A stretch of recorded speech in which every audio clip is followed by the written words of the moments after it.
Turning tragedy into triumph, the power of vulnerability in grief and healing. Imagine a world where our deepest pain becomes our greatest strength, a world where vulnerability is not seen as weakness, but as the cornerstone of resilience and transformation. Today, we're going to explore this world through the extraordinary journey of ChereGoode ChereGoode, a beacon of hope who has turned personal tragedy into a powerful force for change. ChereGoode is not just a 10-time best-selling international author, speaker, and wellness coach. She's a living testament to the human spirit's capacity to rise from the ashes of unimaginable loss. In 2020, ChereGoode faced every parent's worst nightmare, the death of her youngest son in a motorcycle crash. But what sets her apart is not just her ability to survive such profound tragedy, but her courage to grieve openly and her determination to create something meaningful from her loss. I recently had the privilege of interviewing ChereGoode, and her story left an indelible mark on my heart.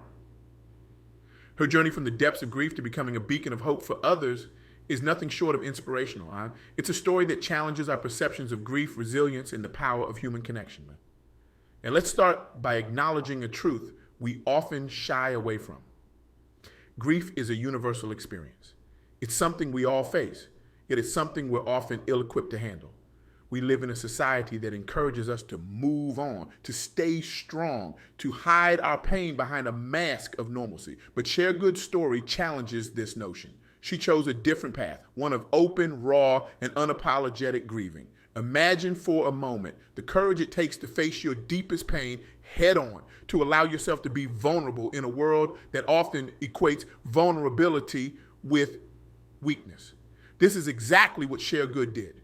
She didn't just grieve, she grieved openly. She allowed herself to feel the full weight of her loss, to experience every facet of her pain. And in doing so, she discovered something profound, that there is strength in vulnerability, that there is power in allowing ourselves to be truly seen. ChereGoode's journey teaches us that grief is not a linear process. It's not something we get over or move past. It's a journey, often a lifelong one, that changes us fundamentally. Her approach to grief, open, honest, and unapologetic, challenges us to rethink how we view and handle loss in our own lives and in our society. But ChereGoode's story doesn't end with grief. It begins there. In the crucible of her pain, she found a calling. She realized that her experience, as unique and personal as it was, could be a source of comfort and guidance for others facing similar struggles. And so, from the ashes of tragedy, she built something beautiful, a nonprofit organization and a grief support group. This, my friends, is the essence of turning tragedy into triumph. It's about taking the darkest moments of our lives and using them to light the way for others. It's about recognizing that our pain, our struggles, our losses, they don't have to be the end of our story. They can be the beginning of a new chapter, one where we use our experiences to make a difference in the world. ChereGoode's nonprofit organization and grief support group are more than just support systems. They're lifelines for those drowning in the sea of grief. They're beacons of hope for those who feel lost in the darkness of loss. And they're a testament to the power of human connection, to the healing that can occur when we come together in our shared vulnerability. Let me share with you a story that illustrates the profound impact of ChereGoode's work. Sarah, a young woman in her early 30s, lost her husband in a sudden accident. She found herself paralyzed by grief, unable to function in her daily life. She felt isolated, misunderstood, and hopeless. Then she found ChereGoode's support group. In that safe space, surrounded by others who truly understood her pain, Sarah found the courage to open up about her grief. She shared her fears, her anger, her guilt, all the complex emotions that come with loss. And for the first time since her husband's death, she felt truly heard and understood. Through the group sessions and ChereGoode's guidance, Sarah learned that it was okay to grieve, that there was no timeline for healing, and that her pain didn't make her weak, it made her human. Slowly but surely, Sarah began to find her way back to life. Not the same life she had before that was gone forever, but a new life, one that honored her husband's memory while allowing her to move forward. Sarah's story is just one of many. ChereGoode's work has touched countless lives, providing a lifeline to those who might otherwise feel alone in their pain. But it's not just about providing support. It's about changing the way we as a society think about and handle grief. Through her books, her speaking engagements, and her coaching work, ChereGoode is working to create a more grief-literate society. A society where we're not afraid to talk about loss, where we know how to support those who are grieving, where we understand that grief is not a problem to be solved, but a journey to be honored. This educational aspect of her work is crucial because the truth is many of us don't know how to handle grief, our own or others. We fumble for the right words. We try to fix things that can't be fixed.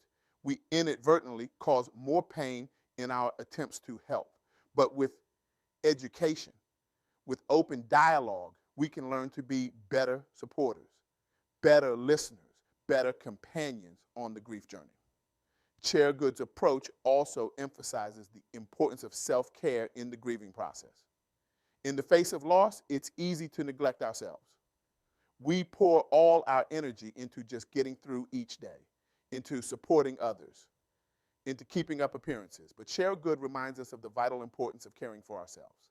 Self-care isn't selfish. It's not a luxury. It's a necessity, especially when we're dealing with grief or any other major life challenge. It's about recognizing that we can't pour from an empty cup, that to truly be there for others, we need to first take care of ourselves. This might mean different things for different people. For some, it might be taking time each day for meditation or prayer. For others, it might be ensuring they get enough sleep or eat nutritious meals or engage in regular exercise.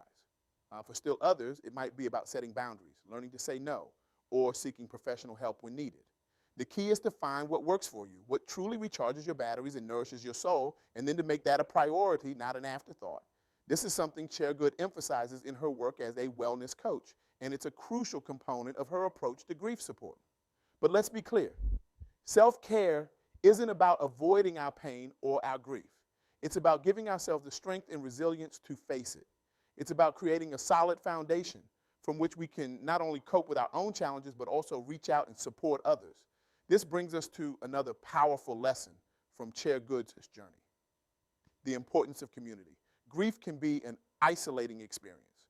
It can make us feel alone, misunderstood, cut off from the world around us. But ChereGoode's grief support group shows us the healing power of coming together, of sharing our stories, of realizing we're not alone in our pain. There's something profoundly healing about being in a space where you don't have to explain yourself, where you don't have to put on a brave face, where you can simply be with others who understand. This is what ChereGoode has created, a safe space for people to come together in their grief, to support each other, to learn from each other, and to heal together. This community approach to grief is revolutionary in many ways. It challenges the notion that grief is something we should handle privately, that it's something we should get over quickly and quietly. Instead, it recognizes grief as a shared human experience, one that we can navigate more effectively when we come together. Let me share another story that illustrates the power of this community approach. John, a father in his 40s, lost his teenage daughter to suicide. The pain was unbearable, compounded by feelings of guilt and confusion. He felt like he was drowning in his grief, unable to make sense of what had happened or find a way forward. When John joined ChereGood's support group, he was skeptical. He didn't think anyone could understand what he was going through. But as he listened to others share their stories, he began to feel less alone. He found the courage to share his own story, to voice the thoughts and feelings he had been afraid to express, even to his closest family members. In the group, John found not just support, but also practical tools for coping with his grief. He learned about the importance of self-care, about how to handle difficult emotions, about how to navigate the complex journey of healing. Most importantly, he found hope. Hope that he could survive this loss, hope that he could find a way to honor his daughter's memory while continuing to live his own life. Over time, John became not just a participant in the group, but a source of support for others. He found that in helping others navigate their grief, he was also helping himself. He discovered a new purpose: to use his experience to support other parents who had lost children to suicide. John's story showcases another crucial aspect of ChereGood's work: the idea of turning pain into purpose. By creating her nonprofit organization and grief support group, ChereGoode didn't just find a way to cope with her own loss. She created a legacy for her son, a way to ensure that his life continues to have meaning and impact even after his passing. This brings us to a crucial point: the concept of legacy. Often when we think of legacy, we think of grand gestures, of leaving behind great wealth or achievements. But ChereGood's story teaches us that legacy can be something far more profound. It can be about the lives we touch, the comfort we provide, the hope we inspire in others. Through her work, ChereGood is not just honoring her son's memory. She's creating a living legacy, a legacy of compassion, of understanding, of support for those navigating the turbulent waters of grief. And in doing so, she's enriching countless lives, providing a lifeline to those who might otherwise feel alone in their pain. But let's pause for a moment and consider the courage this takes, to take your deepest pain and transform it into a source of healing for others. That requires a level of bravery that's truly awe-inspiring. It requires a willingness to continually face your own grief, to relive your own pain in service of others. This is the essence of what it means to turn tragedy into triumph. Now, you might be thinking, that's incredible, but I'm not sure I could do that. I'm not sure I have that kind of strength. And that's a completely valid feeling. The truth is, none of us know how we'll react to loss until we face it. But what ChereGood's story teaches us is that we all have the capacity for this kind of transformation within us. It's not about being superhuman. It's not about never feeling pain or sadness or anger. It's about allowing ourselves to feel all of those things and then choosing day by day to use those feelings as fuel for something positive. It's about recognizing that our pain doesn't define us, but how we respond to it can. As we near the end of our time together, I want to circle back to where we started with the idea of turning tragedy into triumph. ChereGood's story is a powerful example of this, but it's important to understand that triumph doesn't mean the absence of pain. It doesn't mean that the loss is forgotten or that the grief disappears. Instead, triumph in this context means finding a way to move forward with purpose, to create meaning from loss, to use our pain as a catalyst for positive change. It's about honoring our loved ones, not just through our memories, but through our actions, through the lives we touch and the difference we make in the world. ChereGood's journey from grief to founding a nonprofit organization and a grief support group is a testament to the resilience of the human spirit. It shows us that even in our darkest moments, we have the capacity to create light, not just for ourselves, but for others as well. So, as we conclude, I want to leave you with a challenge inspired by ChereGood's journey and the powerful lessons it teaches us. I challenge you to embrace vulnerability in your own life, to recognize that your struggles, your pain, your losses, they don't make you weak. They make you human. And in that humanity lies your greatest strength. I challenge you to look at the challenges you faced or are facing. How can you use those experiences to help others? How can you turn your pain into purpose? It doesn't have to be on the scale of founding a nonprofit organization.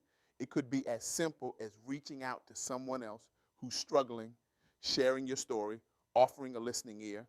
I challenge you to prioritize self-care in your life, to recognize that taking care of yourself isn't selfish. It's necessary. It's what gives you the strength to face life's challenges and to be there for others. And finally, I challenge you to be part of creating a more compassionate, understanding society, to be the person who's not afraid to talk about difficult topics, who knows how to listen without trying to fix, who can sit with someone in their pain without trying to rush them through it. Remember, we all have the capacity to turn tragedy into triumph. We all have the power to create legacies of love, compassion, and understanding. And in doing so, we not only honor those we've lost, we enrich the lives of those around us and create a better world for all. As you leave here today, I want you to carry with you the power of vulnerability, the strength found in community, and the transformative potential of turning pain into purpose. Let ChereGood's story inspire you to face your own challenges with courage, to reach out to others in their time of need, and to create meaning even in the face of loss. Because in the end, it's not about avoiding pain or loss. It's about how we use those experiences to grow, to connect, and to make a difference in the world. It's about recognizing that our greatest struggles can become our greatest strengths, that our deepest wounds can become well springs of compassion and understanding. So I ask you, how will you turn your tragedy into triumph? How will you use your experiences to light the way for others? How will you create a legacy of love and compassion that extends far beyond your own life? The power is in your hands. The time is now. Let's create a world where vulnerability is celebrated, where grief is honored, and where every tragedy has the potential to become a triumph. Together, we can transform not just our own lives, but the lives of countless others. And in doing so, we can create a more compassionate, understanding, and resilient world for all. Thank you.